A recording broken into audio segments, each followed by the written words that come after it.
జై శ్రీకృష్ణ. ఆండాల్ తిరువడిగళే శరణం.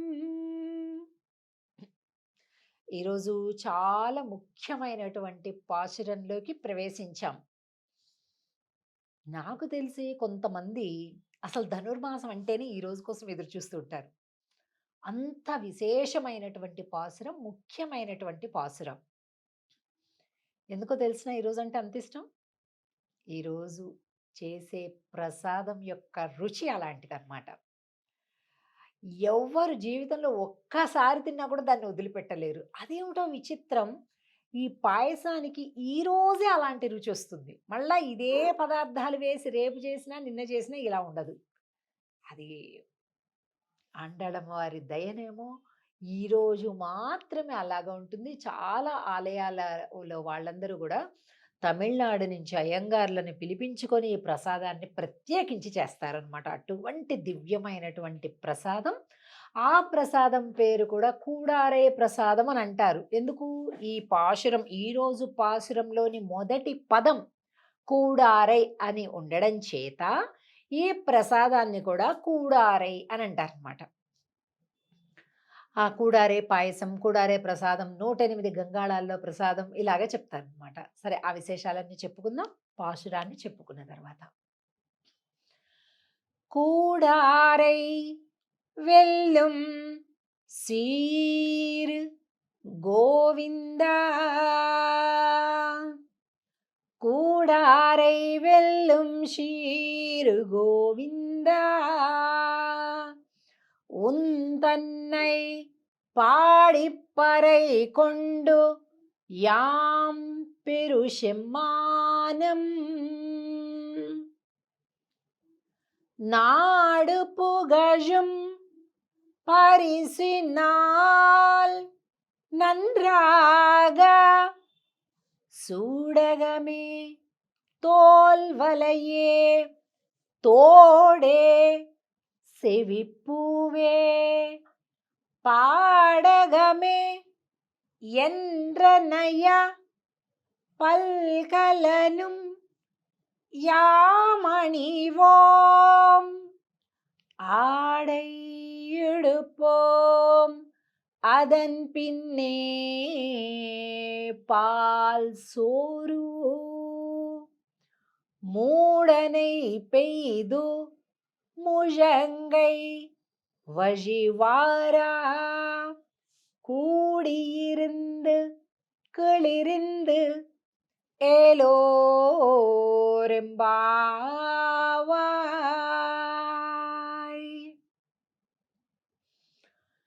అసలు ఈరోజు ఏ దృశ్యమైతే ఉందో దీనికోసమేనండి వీళ్ళు ఇంత తాపత్రయపడుతున్నారు. స్వామికి ఎదురుపడ్డారు. మీకేం కావాలమ్మా అని అడుగుతున్నాడు. మాకేమీ అవసరం లేదయ్యా, నేను చూడటానికే వచ్చాము అని సిగ్గు విడిచి చెప్పలేకపోతున్నారు. వాళ్ళని కాసేపు మరి ఉడికించడం అలవాటు కదా మన కృష్ణయ్యకి. అందుకని ఎందుకొచ్చారు అని అడుగుతున్నాడంట. ఏదోటి కోరుకొనే కదా ప్రభువుల దగ్గరికి ప్రజలు వస్తుంటారు. అలాగే మీకేం కోరికుంది చెప్పండి, ఏం కావాలి చెప్పండి, నేను అన్నీ ఇస్తా, ఏం కావాలి చెప్పండి, నేను అన్నీ ఇస్తా అంటున్నారంట కృష్ణ భగవానుడు. అంటే ఒక మంచి శృంగార భరితమైనటువంటి ఒక కన్వర్జేషన్, సంవాదం అనుకోవచ్చు మనం ఈవేళటి పాశ్రంలో కూడా. స్వామిని కీర్తిస్తున్నారు. ఈరోజు ఏం పేరు పెట్టి పిలుస్తున్నారు తెలుసునండి ఈ పాశ్రంలో? గోవిందా. స్వామికి చాలా ఇష్టమైన పేరంట గోవింద అని. అంటే ఏంటి? గోవులను కాచుకునేవాడా అంటే చాలా ఇష్టమంట.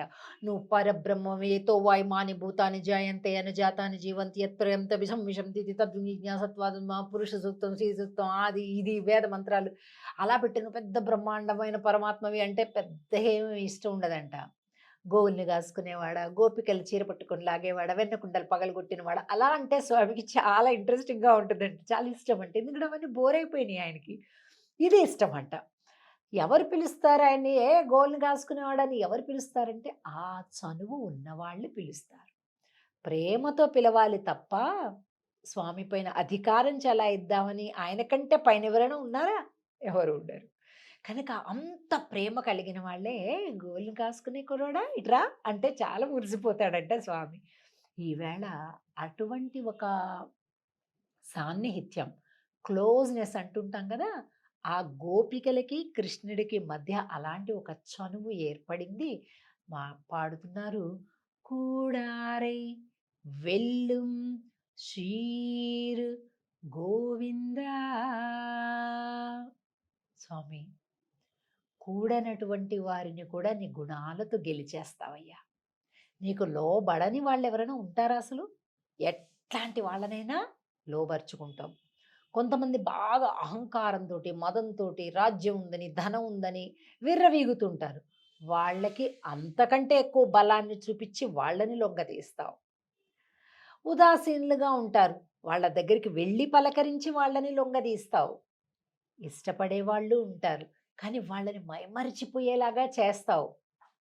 నువ్వంటే గిట్టని వాళ్ళు ఉంటారు. అయినా నీ గుణాలకు ఓడిపోతారు వాళ్ళు. కదండీ! కొంతమంది విషయంలో అంతేనండి. మంచి గుణముల యొక్క శక్తి అలా ఉంటుంది. మనకి వాళ్ళంటే ఇష్టం లేకపోయినా కూడా వాళ్ళ యొక్క గుణం మంచి గుణం ఏదైనా ఉంటే ఏ మాటకి ఆ మాట లేరా! వాడు అలాంటోడే గానీ ఈ పని మాత్రం పర్ఫెక్ట్‌గా చేస్తాడు. అట్లా అంటారు. అంటే ఏంటి? ఆ గుణం ఏదైతే వాళ్ళలో ఉందో, ఆ ప్లస్ పాయింట్ ఏదైతే ఉందో దాని వల్ల మనం ఓడిపోతామనమాట. అంటే ఏ మనిషిలో అయినా కూడా ఉన్నతమైనటువంటిది మంచి గుణము ఒక్కటి ఎక్కువగా ఉన్నా గూడా చాలు. కూడని వాళ్ళు కూడా ఓడిపోతారు ఆ గుణాలకి. అది పాడుతున్నారు ఇవాల్టి పాశురంలో.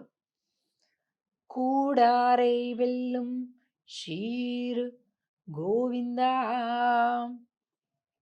உந்தன்னை పాడిపறை కొండు యాం పెరుషమానం.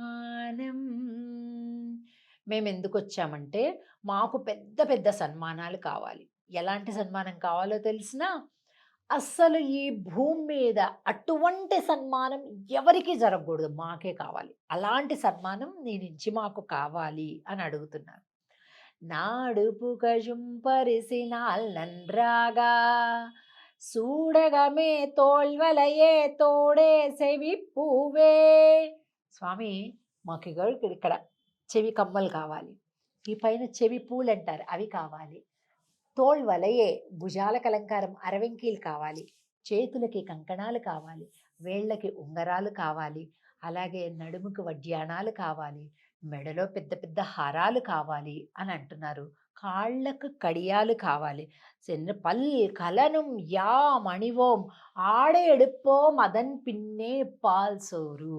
మొత్తం సర్వాభరణాలన్నీ కూడా ఎంత విశేషమైనవంటే ఇంకెవరికి ఉండకూడదు అలాంటి జ్యువెలరీ. అవన్నీ మాకు కావాలి స్వామి. పెట్టుకొని ఏం చేయాలో తెలుసా? అదన్ పిన్నే పాల్సోరు మూడనై పెయిదు ముజంగై వజివార. నీతోని కూర్చొని ఈ మధురమైనటువంటి పాయసాన్ని భుజించాలి. ఎలాగా? బాగా నెయ్యేసి, జీడిపప్పులేసి, బాదాములేసి, కిస్మిస్‌లేసి, గుమ్మడి గింజలేసి, అన్ని పిస్తాలేసి, అతి భోగ్యంగా కొద్దిగా బియ్యమేసి, పెసరపప్పేసి చేసినటువంటి ఆ పాయసాన్నం ఏదైతే ఉందో ఆవు పాలు, ఆవు నెయ్యితోటి ఇలా పోస్తుంటే ఘుమ ఘుమలు వెదజల్లుతుంటుంటే కిందకి కారుతుంటే నాలిక పెట్టి మోచేయి కింద నుంచి అక్కా నాకుతూ నీ పక్కనుండా.